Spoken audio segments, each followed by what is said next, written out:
जय जय रघुवीर समर्थ। गणाधीश जो ईश सर्वा गुणांचा, मूळारंभ आरंभ तो निर्गुणांचा। नमो शारदा मूळ चत्वार वाचा, गमू पंथ आनंद या राघवाचा। मागच्या केंद्रामध्ये आपण मनाच्या श्लोकांना सुरुवात केलेली होती, त्याचं इंट्रोडक्शन बघितलेलं होतं आणि आज आपण प्रत्यक्ष पहिल्या मनाच्या श्लोकावरती स्वाध्यायाला सुरुवात करू। परंपरेनुसार मनाच्या श्लोकाची सुरुवात सुद्धा म्हणजे सगळ्या अद्वैत ग्रंथांची सुरुवात असू दे किंवा आध्यात्मिक पोथी असू दे, या सगळ्याची सुरुवात मंगलाचरणाने होते आणि मंगलाचरणामध्ये सगळ्यात प्रथम पूजेचा मानकरी असलेला भगवान गणपती, त्याला वंदन करून त्याच्यासह लगेचच शक्ती स्वरूपिणी असलेली शारदा, तिला वंदन करून हे मंगलाचरण केलं जातं। तसं इथे मनाच्या श्लोकामध्ये सुद्धा सुरुवातीलाच गणेशाचं वंदन केलेलं आहे। गणाधीश जो ईश सर्वा गुणांचा असं म्हटलं आहे। गणाचा अधीश म्हणजे ईश, अधीश म्हणजे मालक, त्याला गणपती असं पण म्हटलं तर पती म्हणजे सुद्धा पालन करणारा। गण म्हणजे काय? समुदाय। इथे असं म्हटलेलं आहे की तो गणांचाही अधीश आहे आणि गुणांचाही अधीश आहे। गण आणि गुण दोघांचे उल्लेख आले। गण म्हणजे समुदाय, सृष्टीमध्ये अनेक समुदाय असतात। मुळात सृष्टीच एका समुदायाने बनलेली आहे, वेगवेगळ्या समुदायाने मिळून एक सृष्टी बनलेली असते। अगदी जवळचं बघायला गेलं तर आपलं शरीर, आपल्या शरीरामध्ये सुद्धा अनेक अवयव, त्या अवयवांचे समुदाय, इंद्रियांचे समुदाय, त्याच्या आतमध्ये असलेल्या पेशी, त्या पेशींचे समुदाय, असं अनेक सगळे समुदाय गण। हे जोपर्यंत आतमधलं चैतन्य तत्व कार्यरत आहे तोपर्यंत ह्याला सगळ्याला किंमत असते आणि ते चैतन्य तत्व म्हणजेच काय तर ईश्वर म्हणजे गणपती असं ते म्हटलंय। म्हणजे आपण हे सगळं समजून घेणं, समजून देणं, हे सगळं ज्या शक्ती चैतन्याच्या आधाराने चालतं ते चैतन्य म्हणजेच गणपती, म्हणून प्रथम त्यालाच वंदन केलेलं आहे, गणेशाचं वंदन। सर्व गुणांचाही असं म्हटलंय। गुण म्हणजे काय? गुण ह्याचा एक अर्थ असतो प्रवृत्ती। मग अशा तीन प्रवृत्ती आपल्यामध्ये कार्यरत असतात, रज, तम आणि सत्व। अशा या तिन्ही गुणांचा अधिपती पुन्हा कोण आहे तर गणपती म्हणजे ईश्वरच आहे। आणि ह्या तिन्ही गुणांनी आपण बनलेलो आहोत। आपलं शरीर हे त्या तीन गुणांनी बनलेलं असतं, त्यामुळे त्याच्याप्रमाणे आपल्या वृत्ती ठरतात। ज्या गुणाचं प्राबल्य जास्त तशी त्याची मनोवृत्ती असं आपण म्हणतो। या सगळ्याच्या मागे कार्य चैतन्य स्वरूपाने कोण करतात तर ईश्वर म्हणजे गणपती, म्हणून सगळ्यात पहिलं वंदन त्याला, गणपतीला आहे। मंगलाचरण आहे पहिल्या श्लोकामध्ये केलेलं। वृत्ती कशा कार्य करतात अगदी ईश्वराच्या बाबतीमध्ये तर गणपतीचाच उल्लेख केलेला आहे, म्हणून इथं बघण्यासारखं असतं। गणेश उत्सवामध्ये सार्वजनिक गणपती, सगळ्या ठिकाणी विविध प्रकारच्या मूर्ती फार सुंदर सुबक असतात गणपतीच्या। त्या गणपतीच्या मूर्तीच्या समोर उभं राहिल्यानंतर तुम्ही जर ऑब्झर्व केलं, थोडंसं ऑब्झर्वेशन ठेवलं, म्हणजे स्वतःकडे पण ऑब्झर्व करायचं आणि आजूबाजूलाही ऑब्झर्व करायचं, तर माणसाच्या मनोवृत्तीप्रमाणे तो त्या गणपतीमध्ये पाहायला बघ शिकतो। तुम्ही ऑब्झर्व करा, तो गुण असतो त्याचा, गुण असं म्हटलं। म्हणजे गणपतीची मूर्ती बघितल्यानंतर एखाद्याला गणपतीचा शेला फार आवडतो किंवा एखादी गोष्ट त्यातली आवडत नाही। एखादी लोक असे म्हणतात की गणपतीची मूर्ती सगळी छान आहे, आरास सगळी चांगली केलेली आहे, पण शेल्याचा रंग थोडा हा असता तर बरं झालं असतं, कद ह्या रंगात असतं तर बरं झालं असतं। आता हे सहज स्वाभाविक आहे, हा रजोगुण आहे। बाह्य सौंदर्यावरती ज्याची दृष्टी अडकून राहते, विलासी वृत्ती, बाह्य रजोगुण असतो। काही काही लोकांचं सगळ्यात पहिलं लक्ष गणपतीच्या हातातल्या प्रसादावरती असतं। प्रसाद काय ते एकमेकांना सांगतात, तिकडे गणपती बघायला जा, तिथे प्रसाद खूप चांगला वाटतंय, तसं तमोगुण। आणि काही वेळेला असं असतं की गणपतीच्या समोर गेल्यानंतर एकदम त्या व्यक्तीला प्रसन्न वाटतं। ती व्यक्ती व्यक्त होताना असं सांगते, तिथे उभं राहिल्यानंतर काही बोलू नये असं वाटायला लागलं, असं वाटत होतं बघत राहावं त्याच्याकडे, डोळे मिटून त्याला आपले साठवून घ्यावं, इतकी सुबक मूर्ती। सत्वगुण, तत्वाशी जवळ जाण्याचा प्रयत्न करणं, हे सगळे गुण ज्याच्यामुळे कार्यरत होतात ते चैतन्य शक्ती, म्हणून त्या गणेशाला वंदन, वृत्तीत भाव असतो। गणेश. आणि गणपती ही एक ना, म्हणजे त्याला सगुण आरंभ तो निर्गुणाचा, आधी सर्व गुणांचा म्हटलंय, निर्गुणाचा म्हणजे सगुण आणि निर्गुण या सगळ्याची सुरुवात म्हणजे निर्गुण सृष्टी आणि सगुण सृष्टी. आपल्या डोळ्यांनी जी सगळी सृष्टी दिसते ती सगळी सगुण सृष्टी आहे. पण ही सगळी सगुण सृष्टी ज्या निर्गुण म्हणजे डोळ्यांनी न दिसणाऱ्या चैतन्य शक्तीवरती आधारलेली आहे, अशा दोन्हींचा स्वामी तो आहे, त्याच्या पलीकडेच तो आहे. पण ही कन्सेप्च्युअल देवता आहे, कन्सेप्ट आहेत त्याच्यामध्ये, इतक्या सुंदर कन्सेप्ट आहे, त्याचं वर्णन इतकं सुंदर आहे. गणपतीची मूर्तीच आपण बघितल्यानंतर आपल्याला लक्षात येतं तर किती कन्सेप्ट सुंदर सुबक मांडलेल्या आहेत सगळ्या. आपलं लक्ष जात नाही पटकन त्याच्याकडे म्हणून आपल्याला कळत नाही, पण इतक्या कन्सेप्ट सुबक आहेत. पांडुरंग शास्त्री आठवले होते, त्यांना एका प्रवचनानंतर एका मुलाने जाऊन प्रश्न विचारला होता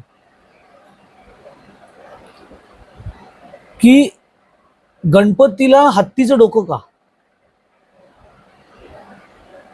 मग त्यांनी ती कथा सांगितली त्याला, जी आपण कथा ऐकत आलेलो असतो. त्या मुलाचं काही समाधान झालं नाही ती कथा ऐकून, कारण की त्यांनी लगेच प्रतिप्रश्न विचारला. तो प्रश्न फार मार्मिक होता. त्याने असा प्रश्न विचारला की हत्तीचं डोकं त्याला लावलं आणि पुन्हा त्याला जिवंत केलं. तर म्हणाले हो, मग हत्तीचं कशाला लावायचं ना, त्याच कापलं डोकं त्याला लावायचं, जिवंत करायचं. हत्तीचं कशाला डोकं लावायचं, उगाच काहीतरी कसं वाटतं ते एखाद्या माणसाला की आपलं पहिलं डोकं ओरिजिनल जाऊन तिथे हत्तीची सोंड वगैरे आलेली असेल तर त्याला त्याचंच डोकं नाही का लावायचं. शंकर जर का त्याचे वडीलच आहेत आणि त्यांच्याकडे एवढं सगळी सामर्थ्य आहे, तर त्यांनी हत्तीचं डोकं लावून जिवंत करण्यापेक्षा त्याला त्याचंच डोकं लावून जिवंत केलं असतं तर किती बरं आलं असतं. असं त्यांनी मार्मिक प्रश्न द्या उत्तर आता.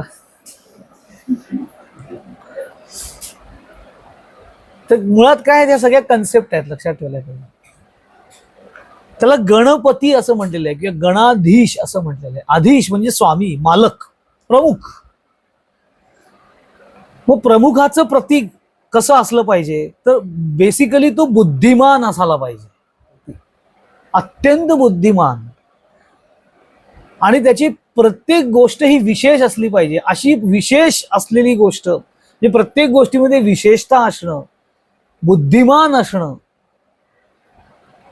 सामर्थ्यशाली असणं, त्याची स्मरणशक्ती चांगली असणं, ह्याचं एक प्रतीक म्हणून ते हत्तीचं डोकं दाखवलेलं आहे. कारण हे सगळे गुण हत्तीमध्ये आहेत. जगातला सगळ्यात ताकदवान प्राणी हत्ती, पूर्ण शाकाहारी प्राणी हत्ती, आणि पूर्ण शाकाहारी असून सुद्धा सर्व शक्तिमान असणारा शरीराने, शारीरिक बळाने हत्ती. सगळ्यात शांत प्राणी हत्ती. हे सगळे हत्तीचे गुण आहेत. कमालीची स्मरणशक्ती असते हत्तीकडे, कमालीची स्मरणशक्ती. किती स्मरणशक्ती असावी हत्तीची. मी तुम्हाला अगदी जुन्या काळातली एक कथा पेपरामध्ये एकदा वाचली होती. मी 10वीत असताना ती कथा पेपरात आली होती. एका कुठल्या तरी झू मध्ये, तर मला तर झू आठवत नाही कुठलेही प्रसंग आहे, कारण मी 89 साली वाचलेली कथा आहे. तेव्हा पेपरमध्ये छान छान लिखाण आहे, जे असं तेव्हा पेपर वाचनीय होते, वर्तमानपत्र. तर त्याच्यात ती अशी कथा इतकी सुंदर आली होती की एका झू मध्ये असे हत्ती होते, आणि ते बघायला जेव्हा सगळी लोक यायचे तेव्हा काही वेळेला हत्ती ओरडतात, आणि आपल्याला हत्तीचा चित्कार म्हणतात त्याला, तो आपल्याला ऐकायला मिळत नाही प्रत्येक वेळेला. तर एखाद्या वेळेला काही वेळेला तो हत्ती हत्ती नव्हती, म्हणजे ती ओरडायची, तिची पिल्लं पण असायची जवळ. तर एकदा काय आलं, ते हत्ती ओरडल्यानंतर एका माणसाने पैसे फेकले. तर त्या माऊताला आयडिया आली की हत्ती ओरडली की लोक पैसे टाकतात. मग त्यांनी असं ठरवलं की प्रत्येक वेळेला खूप मॉब जमला की हत्ती ओरडली पाहिजे. पण अशी हत्ती ओरडणार कशी, ती तिच्या मूडवरती, तिचे काही संकल्पना, तिचे काही संकेत असतील त्याप्रमाणे ती ओरडत असते. तो काय करायला लागला, लोक खूप जमली की लोक त्या हत्तीला काहीतरी खायला दे, असं दे, असं काही काही लोक मागतात ना. तर तसं एखाद्याने काही हातात त्या हत्तीच्या सोंडेत काही खाण्याचा पदार्थ ठेवायला गेला की हा त्याच्यात एक सुई ठेवायचा.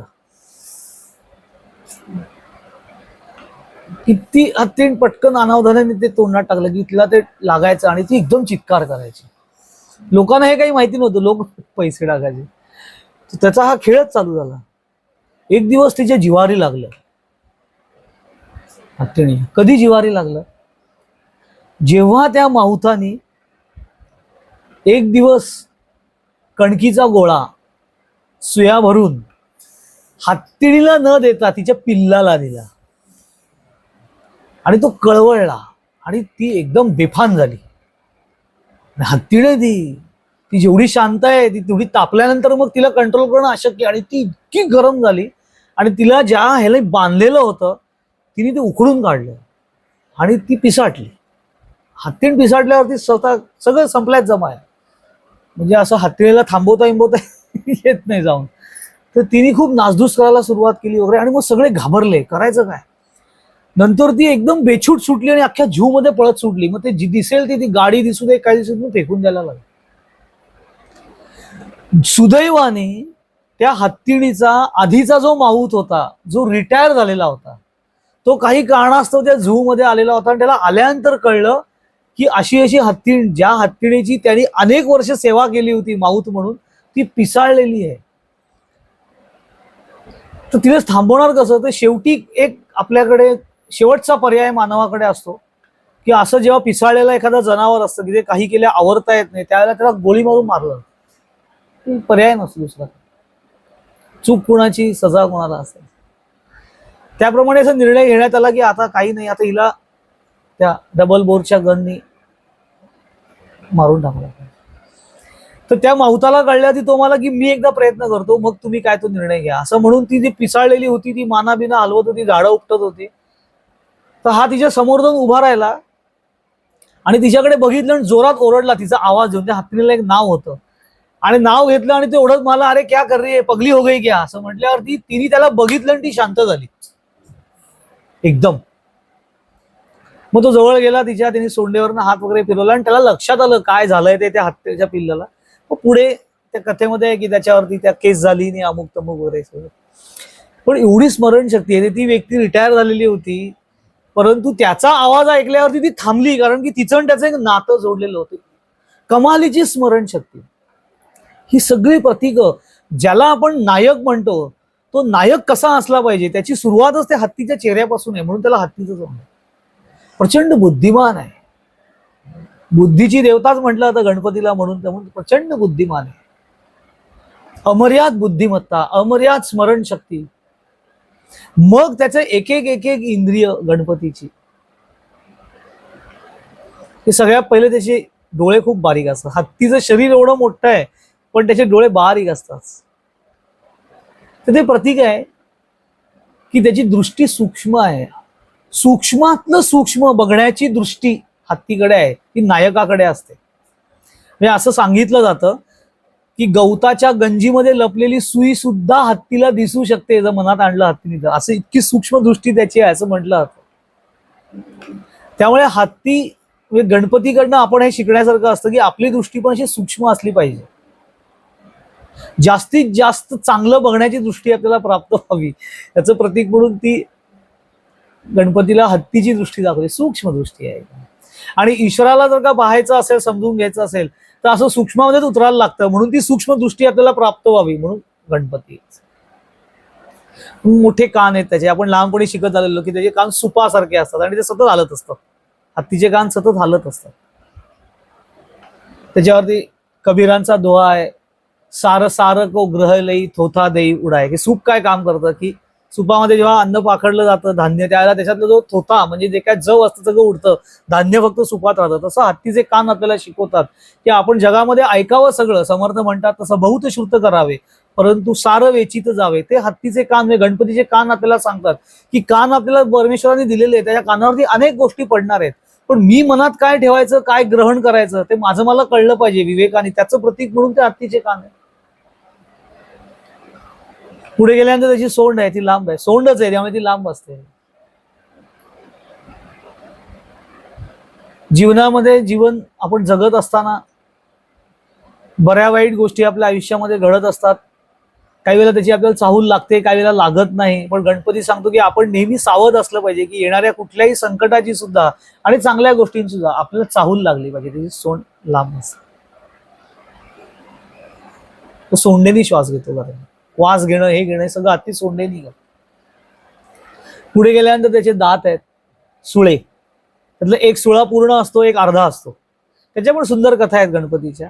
पण त्याचा तात्विक अर्थ असा आहे की ईश्वर प्राप्ती करून घ्यायची असेल, अध्यात्मामध्ये प्रगती करायची असेल, तर गणपतीचे सुळे आपल्याला असं सांगतात की श्रद्धेचा सुळा पूर्ण असला पाहिजे, बुद्धीचा थोडा अर्धा असेल तरी चालतं. कारण ईश्वर प्राप्तीसाठी तर्क फारसा कामाला येत नाही, श्रद्धा कामाला येते. तर्क असूच नाही असा नाही, पण तो विवेकाला धरून असावा, पण तो थोडा अर्धा असेल तरी चालेल, पण श्रद्धा मात्र पूर्ण असावी लागते. सगळ्यात इंटरेस्टिंग गोष्ट असते त्याचं पोट. गरगरीत असतं एकदम. आणि गणपतीच्या मूर्तीत तुम्ही बघा, जेवढ्या गणपतीचं पोट गरगरीत तितका तो गोड दिसतो. मुळात गणपती हे असं दैवत आहे की ज्याला अजिबात चित्रकला येत नाही, त्यांनी सुद्धा त्याला काढलं कसं तरी तो दिसायला गोडच दिसतो. हे गणपतीचं वैशिष्ट्य आहे. विलोभनीय, म्हणजे सगळ्या देवांमध्ये सगळ्यात गोड आणि विलोभनीय देव कुठे गणपती आहे. गोडच दिसतो तो. त्यात त्याचं पोट म्हणजे तसं गरगरीत असतं एकदम ते. तर त्याच्यावरती पांडुरंग शास्त्री आठवले असं मानले की गणपतीचं पोट आपल्याला असं सांगतं की माणसाचं अंतःकरण हे गणपतीच्या पोटासारखं असावं. म्हणजे कसं, तर घागर पोटासारखं नाही, सागर पोटासारखं असावं. गणपतीचं पोट गोल आहे, पण ते सागर पोटासारखं आहे, घागर पोटासारखं नाहीये. आपल्या पोटाच्या घागरी झालेल्या असतात. गणपतीचं पोट सागर पोटासारखं म्हणजे विशाल. त्याच्या पोटामध्ये सगळ्या गोष्टी सामावून घेण्याची क्षमता त्याच्याकडे आहे. विशाल अंतःकरण, त्याचं प्रतीक म्हणून ते पोट त्याचं मोठं आहे. मग त्याचे चतुर्हस्त, एक वरद हस्त आहे, आशीर्वाद देणार आहे. एका हातामध्ये पाश आहे, एका हातामध्ये अंकुश आहे. वाईट वृत्ती, वाईट विचार, अन्याय, अत्याचार या सगळ्यांना नियमित करण्यासाठी त्याच्या एका हातामध्ये पाश आहे आणि एका हातामध्ये परशु आहे. एक हात वरद हस्तला, वरद गणेशचा म्हटलं तर की तो आशीर्वादासाठी हात वरती उचललेला असतो.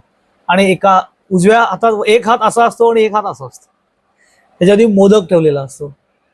मोद ह्याचा अर्थ आनंद. मोद या शब्दाचा अर्थ आहे आनंद. आणि मोदक म्हणजे आनंद निर्माण करणारा. जो मूलतः आनंद निर्माण करणारा आहे तो मोदक, तो त्याच्या हातामध्ये आहे असं त्यांनी सांगितलं. आणि दुसऱ्या मोदकाचा अर्थ काय आहे? मोदकाची रचना आपल्याला माहिती आहे. बाहेरची पाळी असते ती तांदूळाच्या पिठाची असते, पण त्याला मूळ चव काही नसते. त्याच्या आतमध्ये जे सारण असतं त्याला ती चव असते. तसं गणपती असं सांगतो की गणपतीच्या हातामध्ये मोदक आहे, तर मोदकाचं बाह्य आवरण हे तत्वज्ञानासारखं आहे. ते कोरडं आहे नुसतं, परंतु त्या तत्वज्ञानामध्ये अनुभूती आणि कथेचं जर का सारण भरलं तर त्या तत्वज्ञानाला गोडवा येतो. हे दोन्ही मिळून मोदक तयार होतो. त्याचं प्रतीक ते मोदक आहे. त्याच्या हातात मोदक, तो आनंद निर्माण करतो. त्याच्यानंतर त्याचे पाय. गणपतीचं वैशिष्ट्य असं आहे की त्याचं शरीर, कमरेपासून वरचं शरीर हे प्रचंड मोठं असतं, पण त्या मानाने गणपतीचे पाय छोटे असतात. हे कसलं प्रतीक आहे? हे स्थिरतेचं प्रतीक आहे. कारण की शरीर जर का मोठं असेल आणि पाय छोटे असतील तर ती व्यक्ती ती पळू शकत नाही जास्त. त्या अर्थी तो स्थिर आहे, तो चंचल नाही आहे. हे चंचल स्थिरतेचं प्रतीक आहे. पुढे तो बसलाय कशावरती? उंदरावरती. आता एवढा मोठा देव गणपती. सगळ्या देवांची आपापली व्हेकल्स आहेत. भगवान विष्णूचं गरुड आहे, शंकराचं नंदी आहे.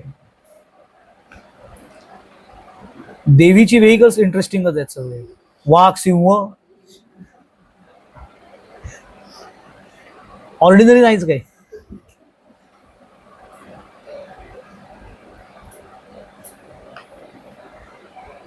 त्याप्रमाणे गणपतीचं वाहन हे उंदीर. आता कौतुक वाटतं की इतका सुरेख देव, म्हणजे सर्वार्थाने सुंदर, लोकांचं त्याचं वाहन उंदीर. हे काय सिलेक्शन आहे गणपतीचं?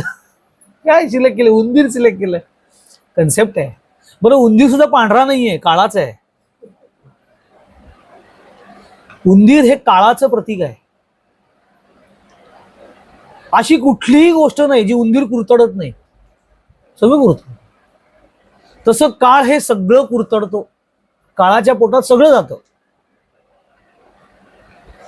आपण काळाच्या अधीन आहोत, पण गणपती कालातीत आहे. तम कालत्रयातीत. आपण म्हणतो ना अथर्वशीष, तो कालातीत आहे. आणि जो म्हणून काळावरती आरूढ झालेला आहे. आणि म्हणून त्याचं प्रतीक उंदीर, म्हणून उंदीर त्याचं वाहन आहे. नित्यम कालत्रय, हे कन्सेप्च्युअल देवता की त्याच्या प्रत्येक गोष्टीमध्ये कन्सेप्ट क्लिअर होतो गणपतीची. अशा सर्वार्थाने तो सगळ्यांचा ईश्वर आहे. म्हणून मनाच्या श्लोकामध्ये सुद्धा त्याचं मंगलाचरण करताना गणाधीश जो ईश असं म्हटलेलं आहे. जो गणांचा अधीश मालक आहे तोच ईश्वर, सर्व गुणांचा, सगळ्या सृष्टीचाच मुळारंभ आरंभ तो निर्गुणांचा. जी दृष्टी डोळ्यांनी दिसते आणि जी सृष्टी डोळ्यांनी दिसत नाही पण भासते, या सगळ्याचा मूळ निर्माता कोण आहे तर तो गणपती आहे, तोच आहे.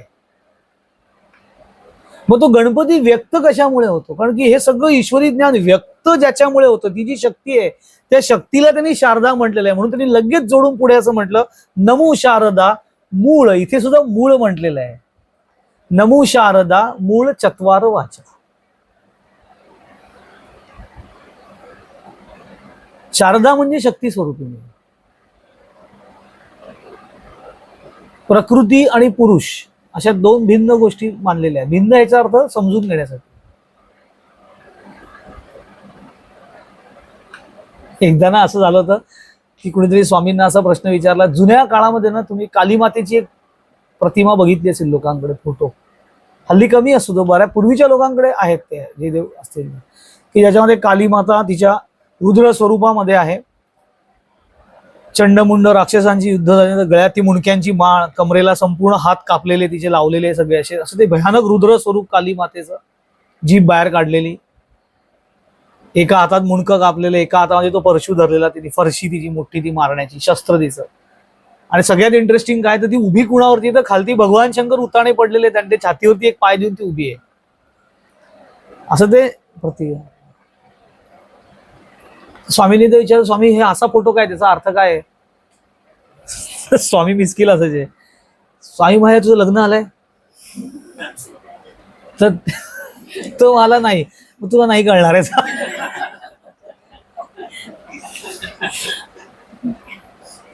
तुम्हाला म्हणजे काय? तर हे संसाराचं चित्र असतं. पुरुष आडवा पडलेला असतो, तुझ्या हाताला पाय ती उभी असते. म्हणजे हे मस्करीने स्वामींनी गमतीने सांगितलं होतं. पुढे स्वामी असं म्हणाले असं नाहीये, त्याचा अर्थ असा आहे की काली माता ही शक्ती स्वरूपिणी म्हणजे प्रकृती जी सगळी डोळ्यांनी दिसते, ही सृष्टी जी शक्ती स्वरूपिणी आहे त्याचं प्रतीक म्हणजे काली माता आहे. पण तिचं अधिष्ठान, ती उभी कुणाच्या अधिष्ठानावरती आहे तर पुरुषाच्या म्हणजे चैतन्य तत्वाच्या, म्हणून ते तसं प्रतीक आहे. कारण चैतन्य हे डोळ्यांनी दिसत नाही, ते स्वतः काही करत नाही, चैतन्य प्रकृतीच्या माध्यमाने कार्य करतं. तसं आहे की गणपती डोळ्यांनी दिसणार नाही, चैतन्य जाणवतं, पण चैतन्य नुसतं जाणवून काय उपयोग होणार आहे? ते कार्यरत होण्यासाठी त्याला एक माध्यम लागतं. ती माध्यम म्हणजे प्रकृती, म्हणजे आपला देह. तो देह ही प्रकृती, हे प्रगटीकरण जिच्या आधाराने होतं तिला शारदा असं म्हटलेलं आहे. आणि त्या मूळ वाणी स्वरूपामध्ये असतं आणि त्या वाणी चार म्हणून चत्वार वाचा. वैखरी म्हणजे परापश्चंती मध्यमा वैखरी अशा त्या चार वाणी सांगितलेल्या आहेत. वैखरी वाणी म्हणजे आपण जे आता बोलतो आहोत त्याला वैखरी वाणी असं म्हणतात. वैखरीच्या मागे शब्द निर्माण करणारी जी असते ती मध्यमा. म्हणजे मनात जे पहिले शब्द निर्माण होतात, बोलायच्या आधी मनात जे शब्द निर्माण होतात, ती शब्द निर्माण करणारी वाणी म्हणजे मध्यमा. जे शब्द निर्माण होतात त्याचा अर्थ जी निर्माण करते मनामध्ये त्याला पश्चंती असं म्हटलं जातं. आणि हे सगळे शब्द, स्फुरलेले शब्द, अर्थ हे आकलन करण्याची जी शक्ती तिला वाणी आहे, तिला परावाणी असं म्हटलं. हे समजून घ्यायचं असेल ना तर स्वामींचं तुम्ही जर अथर्व शीर्षाचं पुस्तक वाचलं असेल स्वामींनी लिहिलेलं, तर त्या अथर्व शीर्षाच्या पुस्तकामध्ये स्वामींनी त्या चत्वार वाचा याच्यावरती इतकं सुंदर विवरण करताना त्यांनी एक फार प्रॅक्टिकल उदाहरण दिलंय, बघण्यासारखं उदाहरण आहे. त्यांनी असं एक उदाहरण दिलं की छोटं मूल रांगतंय समजा आणि समोर विस्तव चाललेलं आहे, विस्तवावरती काही तापट ठेवलेलं आहे आणि ते मूल रांगत रांगत त्या विस्तवाच्या जवळ जात आहे. आई थोडीशी बाजूला बसलेली आहे. तर ते जवळ जात असताना त्याला ती संवेदना उष्ण स्वरूपात जाणवत असते की आपण ज्याच्या जवळ चाललोय तिथे काहीतरी उष्ण आहे, म्हणजे काहीतरी संवेदना त्याला जाणवत असते, पण त्या संवेदनाचं आकलन त्याला झालेलं नसतं कारण तो छोटा आहे. पण आईला मात्र ते माहिती आहे काय आहे ते. तर आई त्याला अडवते आणि ती म्हणते तिथे जाऊ नकोस हा. पण असं नुसतं सांगून ते सांगणार नाही, त्याला काहीतरी कृती किंवा काहीतरी मॅनरिझम्स लागतात. मग आई त्याला असा हात करून सांगते तिथे जाऊ नकोस, तिथे हा आहे. त्यावेळेला त्या बाळाला ती फक्त उष्णता जाणवते, ती गरम आहे अशी त्याला संवेदना होते. त्याला एवढं फक्त कळतं की इथे जायचं नाहीये, हे काहीतरी वेगळं आहे, हे गरम जाणवतंय, नॉर्मल ह्याच्यापेक्षा वेगळं जाणवतंय. हे जे त्याला जाणवतं ना संवेदना स्वरूपामध्ये, ते वाणीचं परास्वरूप आहे, ती परावाणी आहे. पण त्याच वेळेला त्याच्या कानावरती एक आईचा शब्द पडतो की ते हाय हा, असं त्याला कळतं. हाय, ते हा हे कानात ऐकल्यानंतर त्याच्या मनात तो हा हा शब्द तयार होतो. आणि तो शब्द आणि त्याला जाणवलेली संवेदना ह्याची त्याचं अंतःकरण सांगड घालायला सुरुवात करतं की जे मला जाणवलं त्याला काय म्हणतात, हा असं म्हणतात. हे त्याच्या मनामध्ये त्याची सांगड घातली जाते आणि ती जी संवेदना असते ती अंतःकरणामध्ये हा या स्वरूपामध्ये अभिव्यक्त त्याचीच आत्मदे व्हायला लागते. हा अशी करून ही जी अभिव्यक्त स्वरूपामधली वाणी असते त्याच्या अंतःकरणात चालते, त्याला पश्चंती असं म्हणतात. मग ही गोष्ट हा आहे असं त्याचं अंतःकरण स्वतःच्या आतमध्ये पूर्ण शब्दरूपाने प्रगट करते की त्याला ते कळतं की आता हे बोलायचंय, हा शब्द आहे, हा शब्द आहे असं त्याला कळतं. आणि लहान मुलांची एक सवय असते, जेव्हा नवीन नवीन शब्द ऐकतात ते लगेच बोलून दाखवतात त्यांच्या पद्धतीने. कित्येक वेळेला आपल्याला ते त्यावेळेला कळत नसतं, कारण त्यांना असं वाटत असतं की ते जे बोलतात ते आपल्याला कळतंय, पण आपल्याला ते कळत नसतं. पण ते प्रगटीकरण सुरू झालेलं असतं, कारण त्याच्या मनात तो शब्द तयार होतो, पण तो मुखाने प्रगट झालेला नसतो. अंतःकरणाच्या पातळीवरती शब्द त्याच्या समोर आलेला असतो, तो मुखाने प्रगट झालेला नसतो. तो शब्द तयार झालेला आहे पण प्रगट झालेला नाही. ही जी वाणीची स्थिती त्याला मध्यमा असं म्हणतात. आणि आकलन झालेला परिस्थिती म्हणजे ती उष्णता, ती उष्णतेला जे स्वरूप प्राप्त झालं शब्दामध्ये ते हा असं त्याचं स्वरूप. मग तो शब्द तयार झाला, ही परा पश्चंती मध्यमा ही प्रक्रिया पूर्ण झाल्यानंतर आता हे म्हणायचं असतं अशी जी क्रिया वैखरीनी होते, त्याला वैखरी वाणी असं म्हणतात. तो शब्द प्रगट म्हणून त्या मूळ चत्वार वाच. कुठल्याही आध्यात्मिक साधना असू दे, नॉर्मल आपला अभ्यास असू दे, या सगळ्या अभ्यासाची जी प्रक्रिया चालते की अभ्यास सुरू केल्यापासून ते प्रगट होईपर्यंत ते प्रत्येक व्यक्ती ह्या चार वाणीमधनं जात असतो.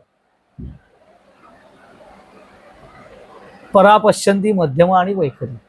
आणि हे सगळं कशासाठी सांगितलेलं आहे, ह्या सगळ्याच्या आधाराने मी काय करायचं तर गमुपंथ अनंत या राघवाचा. जीवनाचं मुख्य उद्दिष्ट काय सांगितलेलं आहे, गमुपंथ. गमन म्हणजे वाटचाल करणे, जाणे. गमुपंथ अनंत या राघवाचा. पंथ म्हणजे मार्ग, अनंत म्हणजे चैतन्य शक्ती म्हणजे ईश्वर, त्याचं सगुण स्वरूप राघव. समर्थ सदा राम भक्त आहेत म्हणून त्यांचा प्रत्येक श्लोकाच्या इथे रामाचा उल्लेख होतो, त्याप्रमाणे ते इथे राघवाचा उल्लेख केला की आपल्या जीवनाचं मुख्य उद्दिष्ट काय असायला पाहिजे, आपल्या जीवनाचे ध्येय, आपल्या जीवनाची दिशा कुठली असली पाहिजे तर राघवाच्या दिशेने असली पाहिजे. किती वेळ हा प्रवास करायचा, गमुपंथ अनंत या राघवाचा. अनंत काळापर्यंत चालणारा हा प्रवास, त्याची प्राप्ती होईपर्यंत त्याचा कालावधी मोजता येत नाही, म्हणून अनंत असं म्हटलेलं आहे. हा अनंताचा प्रांत आहे, तिथपर्यंत मला हा प्रवास करायचा आहे असं त्यांनी त्याच्यामध्ये पहिला मंगलाचरणाचा श्लोक. पुढे गेल्यानंतर तर फार इंटरेस्टिंग श्लोक आहे. मना सज्जना भक्ती पंथेची जावे, तरी श्रीहरी पाविजे तो स्वभावे. जनी निंद्यते सर्व सोडून द्यावे, जनी वंद्यते सर्व भावे करा. मना सज्जनावरे. समर्थ खूपच पॉझिटिव्ह ऍटिट्यूड ठेवतात की मनाला आधीच सज्जन वरे म्हणून टाकलेलं आहे त्यांनी. कित्येक वेळेला आपल्याला तसा अनुभव नसतो. हे लोक असं म्हणतात काय सज्जन व्यक्ती आहे ही, त्या व्यक्तीला माहिती असतं आपण किती सज्जन होत आणि काय. आता सज्जनपणाच्या व्याख्या प्रत्येकाच्या वेगवेगळ्या पण, पण इथे समर्थांना अभिप्रेत असलेली गोष्ट ही ईश्वराशी संबंधित आहे, ईश्वर तत्वाशी संबंधित आहे. मूलतः मनाचा स्वभाव त्यांनी व्यक्त केलाय. मना सज्जना भक्ती पंथेची जावे, हे सांगतायत मनाने. दोन अर्थ आहेत त्याचे, पण ते आपण आत्ता नाही बघणार, ते पुढच्या श्लोकामध्ये. मना सज्जना म्हटल्यानंतर असं वाटतं की मना रे बाबा, ते मनाला असं सांगताय रे बाबा सज्जन मना तू भक्ती मार्गाला लाग. ही गोष्ट खरी, ते सांगायलाच लागतं मनाला पहिले. पण सज्जन म्हणून हाक मारायला तरी लागते. एखाद्या लहान मुलाची समजूत काढायची असेल, अरे बावळाटा असं म्हटलं तर तो लक्षात देणार नाही आपल्याला, चिडेल. तसं मनाला स्वतःलाच समजावून सांगत आहे ना. मग स्वतःला सांगताना कसं सांगायला पाहिजे? गोडीने सांगायला पाहिजे. कौतुक, लहान मुले कौतुक प्रिय असते. त्याच्या प्रत्येक कृतीचं कौतुक व्हावं त्याला असं वाटत असतं. पुढे गेल्यानंतर काही लोक तशी बाल्यावस्थेत राहतात, त्यामुळे त्यांना त्या मोठेपणी पण तसं वाटायला लागतं. तो भाग नाही अपार्ट फ्रॉम दॅट, पण बाल्यावस्थेत ते गोड वाटतं आहे बघायला. तसं मनाला त्यांनी एक गोंजारलेलं आहे की सज्जना असं म्हणून त्याला थोडंसं वळण लावण्याचा प्रयत्न केलेला आहे. बोध, मनोबोध असंच म्हटलेलं आहे त्याला, बोध करून द्यायचा आहे. त्यामुळे पहिले त्याच्याशी दोस्ती करायला पाहिजे, आपुलकी निर्माण व्हायला पाहिजे. आणि कुणासाठी हे सगळं? स्वतःजवळच नाही का, मनाशीच बोलणं चाललेलं आहे. काय ती आपुलकी निर्माण व्हावी, तो पॉझिटिव्ह ॲटिट्यूड निर्माण व्हावा. म्हणून पुढच्या श्लोकाची सुरुवात करताना समर्थ असं म्हणतात, मना सज्जना भक्ती पंथेची जा. पुढे ते असं म्हणतात, तरी श्रीहरी पावी जेतो.